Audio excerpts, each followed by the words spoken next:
waxaynu kaloo leenahay imtixaanku wuxuu u yimaadaa ilaahay nicmadiisa in lagu xasuusiyo bini aadamku nicmada markuu haysto ma oga inteena caawa halkan fadhida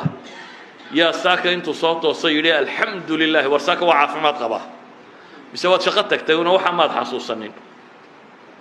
inta dhakhtarka joogtaa saaka wuxuun bay isleeyihin manin unbaa labadiisa lugood iskaga socdo caafimaad qaba idan nicmada waxa la gartaa marka laga qaado inta la hayo in yar baa dadka xasuusata inta la hayo in yar baa dadka xasuusata si nicmada lagu xasuusiyay ka mid tahay bay leeyihiin imtixaanku maalinta xanuun yare kugu dhacaad garanaysaa ilaahay wuxuu nimco ku siiyey shalay waxaase shalay laga yaabaa inaad lahayd oo maxaan caafimaad ku haystaa maantaba maan qadayn inaad lahayd laakiin marka aad jiifsataa waad garanaysaa aad iska qada la'aatid mar haddaad soconaysay inaad barwaaqo badan ku jirtay ama nicmo badan